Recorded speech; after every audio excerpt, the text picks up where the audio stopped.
दोस्तों स्वागत है आपका बिहार न्यूज में। दोस्तों मैं हूं फिरदौस गनी और आप देख रहे हैं केडीबी लाइव। दोस्तों आज हो चुका है महीने की पहली तारीख 1 सितंबर 2020। तो आज की बिहार की टॉप न्यूज लेकर आए हैं आपके लिए। दोस्तों वीडियो स्टार्ट करने से पहले आपसे एक रिक्वेस्ट है, अगर आप नए हैं इस चैनल पर तो चैनल को सब्सक्राइब करके बेल आइकन को भी प्रेस कर दीजिए और साथ में वीडियो को लाइक कीजिए, अपने दोस्तों के साथ शेयर भी कीजिए। तो चलिए दोस्तों स्टार्ट करते हैं आज का न्यूज। अगस्त का महीना खत्म हो गया है, लेकिन अभी भी कुछ स्थानों पर बारिश का पूर्वानुमान जारी है। पूरे भारत में गंभीर बारिश ने जल निकासी प्रणाली को भी उजागर किया है। मौसम विभाग ने आगामी सीजन को लेकर अलर्ट भी जारी किया है। कई जगहों पर बारिश होने का अनुमान जताया गया है। जी हां, भारतीय मौसम विज्ञान विभाग के अधिकारियों ने बताया कि आज मंगलवार को बेहद हल्की बारिश या रिमझिम बारिश के साथ 25 किलोमीटर प्रति घंटे की रफ्तार से चलने वाली हवाओं के कारण राज्य के कई हिस्सों में मौसम सुहाना बना रहेगा। देश में कोरोना का कहर थमता नजर नहीं आ रहा है। बिहार में भी ये लगातार जारी है। हालांकि बिहार में आंकड़ों में कुछ कमी जरूर आई है, लेकिन अब भी हालात सुधरे नहीं हैं। जी हां, राज्य में 1,36,000 लोग इस खतरनाक बीमारी की चपेट में आ चुके हैं।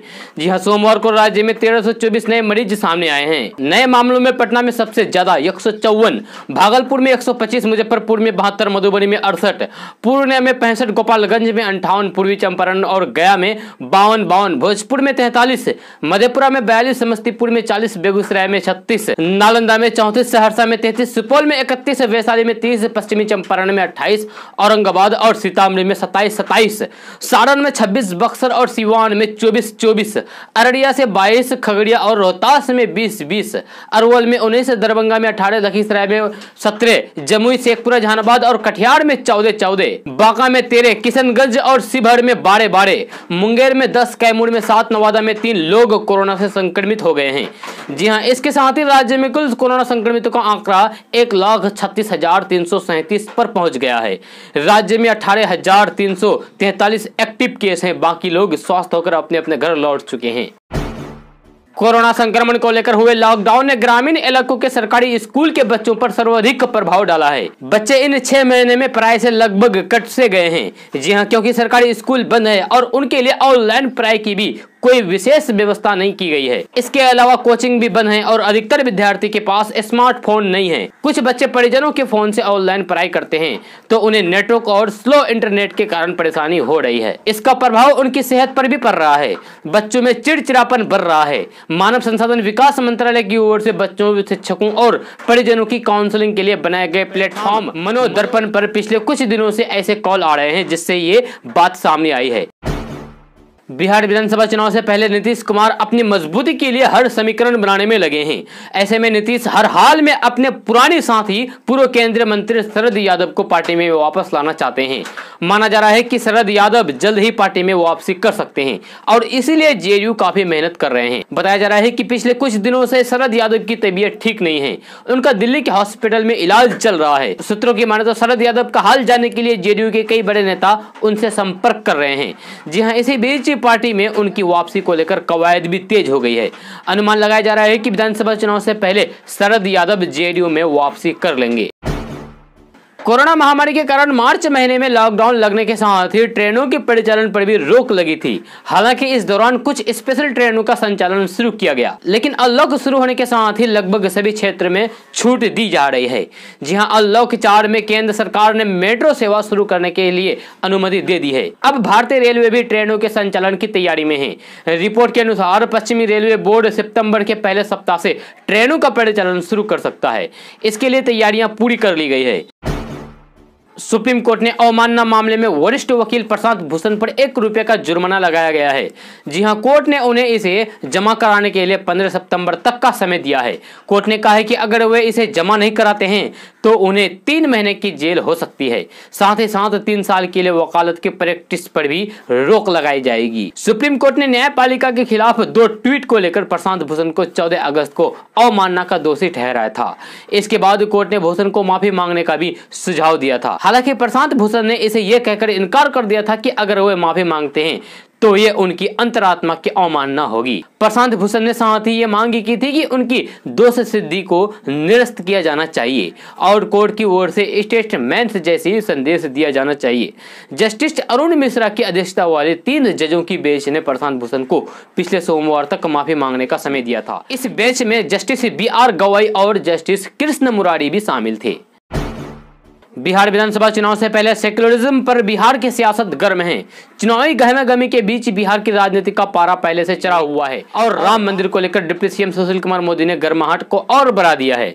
जी हां, डिप्टी सीएम सुशील कुमार मोदी ने आरजेडी पर सामाजिक न्याय और सेक्युलरिज्म पर धोखे का आरोप लगाया था। डिप्टी सीएम सुशील कुमार मोदी के हमले पर आज आरजेडी का पलटवार सामने आया है। आरजेडी प्रवक्ता मृत्युंजय तिवारी ने कहा है कि आरजेडी के लोग और आरजेडी पुरुषोत्तम राम के आचरण का पालन करती है। राम के नाम का राजनीति फायदा लेने की कोशिश बीजेपी वालों ने की है। बीजेपी को झारखंड और दिल्ली से राम ने उखाड़ कर फेंक दिया। अब बिहार की बारी है। राम नाम जपना सारा वोट अपना अब नहीं चलने वाला है बिहार में। बिहार में बाढ़ का प्रकोप जारी है। इस बाढ़ के कारण कई जिलों के किसानों की फसल बर्बाद हो गई है। इसकी भरपाई के लिए बिहार सरकार के द्वारा प्लान तैयार किया जा रहा है। खबर के मुताबिक जब बाढ़ का पानी खत्म हो जाएगा तब सर्वे करने के बाद किसानों को उचित मुआवजा दिया जाएगा ताकि उन्हें किसी परेशानी का सामना न करना पड़े। 39,000 प्रति हेक्टेयर जमीन की व्यापक क्षति होने पर मुआवजा दिया जाएगा। जी हां, 12,200 रुपये प्रति हेक्टेयर खेत में 3 फीट बालू जमा होने पर मुआवजा मिलेगा। 6800 रुपये प्रति हेक्टेयर अवंचित क्षेत्र में फसल नष्ट होने पर मुआवजा मिलेगा। 13,500 प्रति हेक्टेयर सिंचित क्षेत्र में फसल नष्ट होने पर मुआवजा मिलेगा। तो चलिए आपको बताते हैं कि किन किन जिलों को यह मुआवजा दिया जाएगा। मिली जानकारी के मुताबिक बिहार के कटिहार, शिवहर, भागलपुर, सीतामढ़ी, मधेपुरा, सहरसा, अररिया, पूर्णिया जिला बाढ़ से प्रभावित है। इतना ही नहीं, बिहार के वैशाली, सारण, सीवान, गोपालगंज, मुजफ्फरपुर, दरभंगा, मधुबनी, समस्तीपुर, बेगूसराय, खगड़िया, पूर्वी चंपारण और पश्चिमी चंपारण जिले के किसानों को भी बाढ़ से नुकसान उठाना पड़ा है। इन जिलों में मुआवजा दिया जाएगा। बिहार में सभी लोगों को नौकरी देने के लिए राज्य सरकार बड़े पैमाने पर अभियान चला रही है। मिली जानकारी के मुताबिक कोरोना और लॉकडाउन के कारण बेरोजगार हुए लोगों के लिए राज्य के सभी जिलों में रोजगार केंद्र खोला जा रहा है। खबर के मुताबिक बिहार के हर जिले में छोटे उद्योग खोले जाने का सिलसिला शुरू हो गया है। इसके लिए नीतीश सरकार ने 50-50 लाख रुपए भी जारी कर दिए हैं ताकि सभी जिलों को जल्द से जल्द रोजगार मिल सके।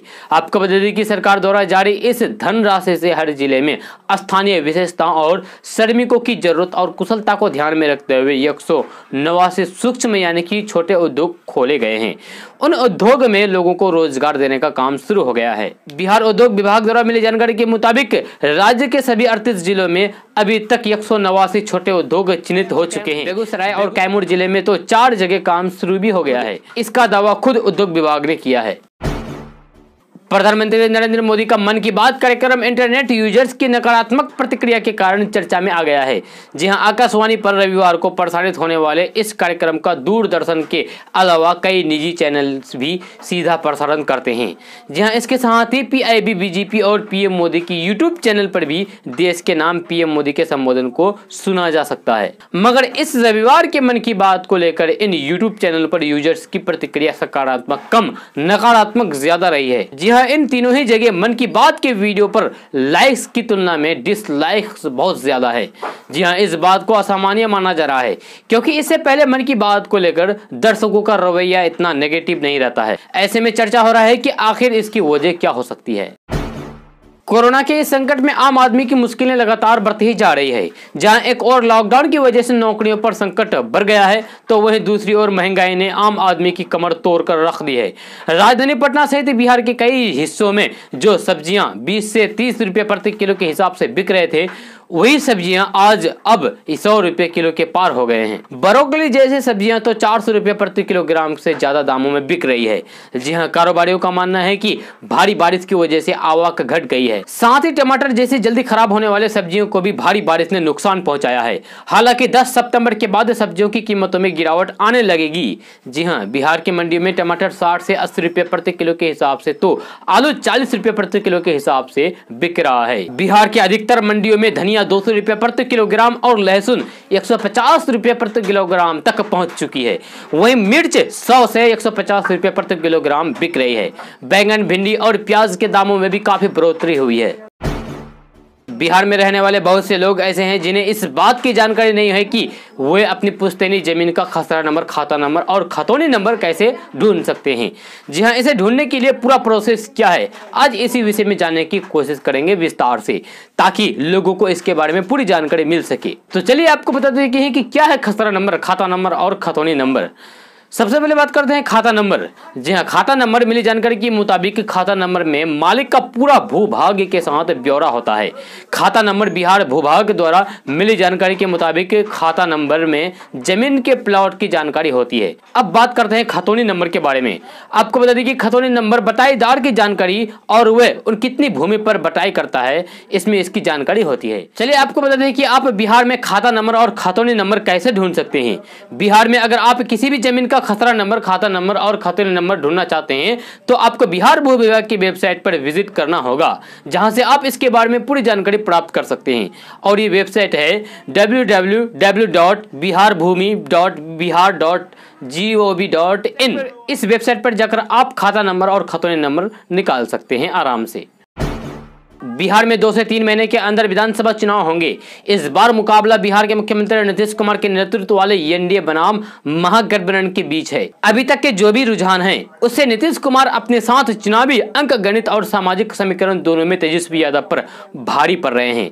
जी हाँ, लेकिन अगर नीतीश कुमार के 15 वर्षों के बाद सत्ता में वापसी तय है तो इसके पीछे आपको प्रधानमंत्री नरेंद्र मोदी, विपक्ष के नेता तेजस्वी यादव और कुछ हद तक लोजपा नेता चिराग पासवान को समझना होगा कि कैसे इन्होंने अपने अलग अलग निर्णय से नीतीश कुमार की वापसी तय कर दी है। जी हाँ, भले ही पिछले 1 साल से बीजेपी के केंद्रीय नेतृत्व में बैठे लोग बार बार नीतीश कुमार के नेतृत्व में चुनावी मैदान में जाने की बात दोहराते हैं, लेकिन निजी बातचीत में दिल्ली से लेकर पटना तक को वो आपको ये सभी कहेंगे कि उनके खिलाफ नाराजगी है। लेकिन बीजेपी समर्थित एक वर्ग हमेशा नीतीश कुमार के बिना चुनाव में जाने का ख्याली पुलाव पकाते रहता है। जी हाँ, खासकर वे कोरोना का उदाहरण देते हैं या कैसे श्रमिकों की वापसी का मुद्दा नीतीश कुमार ने ठीक से हैंडल नहीं किया।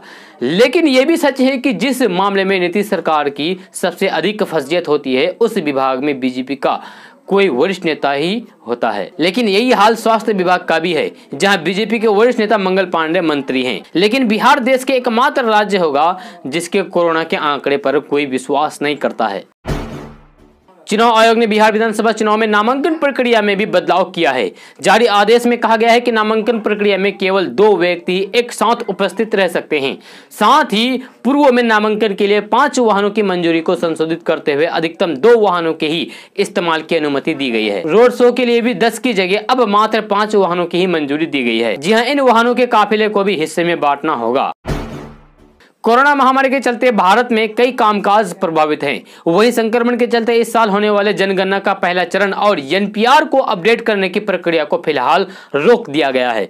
बताया जा रहा है कि इस प्रक्रिया में अब 1 या 2 साल की देरी हो सकती है। आपको बता दें कि भारतीय जनगणना दुनिया के सबसे बड़े प्रशासनिक और सांख्यिकीय अभ्यासों में से एक है। इस दौरान 30 लाख से अधिक अधिकारी देश के अलग अलग हिस्सों में घर घर जाकर लोगों का रिकॉर्ड अपडेट करते हैं और नए रिकॉर्ड भी बनाते हैं। जी हाँ, एनपीआर का काम अटक जाने को लेकर एक अधिकारी ने बताया कि जनगणना मौजूदा हालात में कोई जरूरी अभ्यासों में से नहीं है। अगर इस काम में साल भर की भी देरी हो जाती है तो कोई नुकसान नहीं होगा। उन्होंने कहा है कि अभी तक जनगणना 2021 के पहले चरण और एनपीआर अपडेट को लेकर कोई फैसला नहीं लिया गया है। यह अभ्यास अब 2020 में नहीं होगा, 2021 या फिर 22 में हो सकता है। आगामी बिहार विधानसभा चुनाव में अब कुछ महीने ही शेष बचे हैं। इसके मद्देनजर सभी राजनीतिक पार्टियां चुनाव की तैयारी में जुट गई है। इसी कड़ी में कांग्रेस पार्टी की ओर से बिहार क्रांति वर्चुअल महासम्मेलन का आयोजन किया जा रहा है। बिहार प्रदेश कांग्रेस कमेटी के अध्यक्ष डॉक्टर मदन मोहन झा ने बिहार क्रांति वर्चुअल महासम्मेलन को सफल बनाने के लिए प्रथम चरण की सभी जिलों के लिए पर्यवेक्षक बनाए हैं। जी हाँ, बिहार प्रदेश कांग्रेस कमेटी के प्रवक्ता राजेश राठौर ने कहा है कि सभी पर्यवेक्षक रैलियों की दिनांक से पहले अपने अपने प्रभार के जिलों में जाकर प्रेस वार्ता करके वहां के आवाम को महासम्मेलन की जानकारी देंगे।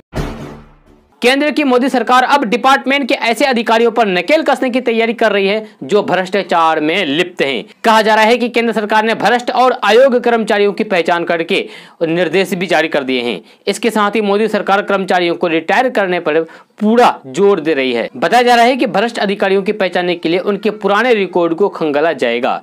जांच रिकॉर्ड में अगर कोई अधिकारी भ्रष्टाचार में लिप्त पाया जाता है तो उसे तत्काल नौकरी छोड़ने के लिए कहा जा सकता है। बिहार में विपक्षी दलों के लिए मजदूरों का पलायन एक बड़ा चुनावी मुद्दा बन गया है। जी हां, वही विपक्ष के नेता तेजस्वी यादव ने मुख्यमंत्री नीतीश कुमार के राज्य में नौकरियां पैदा करने में असमर्थ होने का नारा देते हुए इसका संकेत दे दिया है। तेजस्वी यादव ने आरोप लगाते हुए कहा कि नतीजतन हजारों किलोमीटर पैदल चलने वाले मजदूर ज्यादातर रोजगार के अवसर देने वाले राज्य की ओर वापस लौटने लगे हैं। जन अधिकार पार्टी के राष्ट्रीय अध्यक्ष पप्पू यादव ने भी इस बात को लेकर नीतीश सरकार को दोषी ठहराया था और उसी के एक दिन बाद तेजस्वी यादव का बयान आया। तेजस्वी यादव ने कहा कि बिहार का विकास वर्तमान में पटना हवाई अड्डे पर नजर आ रहा है, जहां सैकड़ों मजदूर वापस जाने के लिए उड़ान भरने के लिए इकट्ठे हो रहे हैं। विकास उन गांवों में भी दिखाई दे रहा है जहां हमारे कुशल मजदूरों के लिए गए दूसरे राज्यों के काम देने वाले नियुक्तियां बसें भेज रहे हैं। केंद्र सरकार सड़क हादसों में घायल होने वाले लोगों के मुफ्त इलाज की योजना बना रही है। इसके तहत दुर्घटना में घायल होने वाले प्रति व्यक्ति 2.5 लाख रुपए तक का सरकार खर्च उठाएगी। जी हां, इस मुफ्त इलाज की योजना को टोल टैक्स से जोड़ने की तैयारी की जा रही है। सड़क और परिवहन मंत्रालय के सूत्रों के अनुसार इस योजना के तहत हिट एंड रन का शिकार हुए या थर्ड पार्टी बीमा रहित वाहन की चपेट में आने वाले घायल होने वाले लोगों का कैशलेस ट्रीटमेंट किया जाएगा। 44 साल बाद इस वर्ष मौसम अपने सारे रिकॉर्ड तोड़ने को तैयार है। जी हां, मौसम वैज्ञानिकों के मुताबिक इस बार ठंड भी बहुत जल्द दस्तक देगी और पूरे सितंबर माह तक झमाझम बारिश होने की भी संभावना है। देश भर में अधिक वर्षा, हवा की दिशा में परिवर्तन और समुद्र की सतह का पानी ठंडा होना इस बात का संकेत है कि इस बार ठंड काफी अधिक होगा। बिहार में होने वाले आगामी विधानसभा चुनाव को लेकर दिल्ली में भारतीय जनता पार्टी के सांसदों की पार्टी अध्यक्ष जेपी नड्डा के साथ हुई बैठक के बाद बिहार में भी सियासत बयानबाजी शुरू हो गई है। जी हां, इस बैठक में भाजपा सांसदों ने पार्टी नेतृत्व के सामने अपना विधानसभा चुनाव में पिछले लोकसभा चुनाव की तरह जेडीयू से आधी सीटों पर समझौता करने की मांग रखी है। भाजपा सांसदों की मांग के बाद बिहार में एनडीए खेमे में सरगर्मी तेज हो गई है। भाजपा के वरिष्ठ नेता और पूर्व केंद्रीय मंत्री संजय पासवान की माने तो सीटों के बंटवारे में और सीट शेयरिंग को लेकर अंतिम फैसला पार्टी हाईकमान के जिम्मे है। लेकिन जब बिहार विधानसभा का अगला चुनाव जेडीयू के राष्ट्रीय अध्यक्ष नीतीश कुमार के नेतृत्व में होना है, तो ऐसे में भाजपा सांसदों की मांग जायज लगती है। रांची में अपने पिता लालू प्रसाद यादव से मिलकर लौटे तेज प्रताप यादव ने पार्टी दफ्तर में अपनी गतिविधियां बढ़ा दी है। रविवार को वह पार्टी कार्यालय पहुंचे और लगभग आधे घंटे तक वहां लोगों से मिलते जुलते रहे। टिकट के लिए बायोडाटा जमा करने वालों में से उन्होंने कहा कि सबका स्वागत है, लेकिन पार्टी सर्वे करा रही है। सर्वे के बाद ग्रास रूट से जुड़े कार्यकर्ताओं को टिकट दिया जाएगा। तेज प्रताप यादव ने कहा कि चुनाव के समय कार्यकर्ताओं का अधिकार है टिकट मांगना, लेकिन सबको टिकट देना संभव नहीं है। पहला लक्ष्य है राज्य इस डबल इंजन की सरकार को भगाना। ये सरकार हर मोर्चे पर फेल है। मौजूदा सरकार राज्य के किसानों और युवकों की घोर विरोधी है। उन्होंने पार्टी कार्यालय में चल रहे निर्माण कार्य का मुआयना किया, साथ ही 4 सितंबर को होने वाले छात्र राजद के कार्यक्रम की समीक्षा की। बिहार में विधानसभा चुनाव को लेकर जारी राजनीति के बीच जन अधिकार पार्टी के राष्ट्रीय अध्यक्ष पप्पू यादव ने एक बार फिर से दलित सीएम का राग अलापा है। पप्पू यादव ने सोमवार को पटना में कहा है कि मेरी चाहत है कि बिहार का अगला सीएम दलित और अति पिछड़ा बने। इसके साथ ही पप्पू यादव ने यह भी कहा है कि हमारी पार्टी बिहार के 150 विधानसभा सीटों पर चुनाव लड़ेगी। पप्पू यादव ने एक साथ जीतन राम मांझी समेत तेजस्वी यादव पर भी डोरे डाले। उन्होंने कहा कि हमारी पार्टी बिहार में गठबंधन के लिए आरजेडी से बात करेगी। इसके लिए संसदीय बोर्ड को अधिकृत किया गया है। पप्पू यादव ने यह भी कहा है कि हम रोजाना मांझी, उपेंद्र कुशवाहा और मुकेश सहनी से बात कर रहे हैं। इसके अलावा मैं चिराग पासवान से भी बात कर रहा हूं। दोस्तों, आज का न्यूज़ बस यहाँ तक। कैसा लगा जरूर अपना सुझाव दीजिएगा नीचे कमेंट बॉक्स में कमेंट करके। अगर आप नए आए इस चैनल पर तो चैनल को सब्सक्राइब करके बेल आइकन को भी प्रेस कर दीजिए और साथ में वीडियो को लाइक कीजिए, अपने दोस्तों के साथ शेयर भी कीजिए। तो चलिए दोस्तों, फिर मिलते हैं अगले वीडियो में।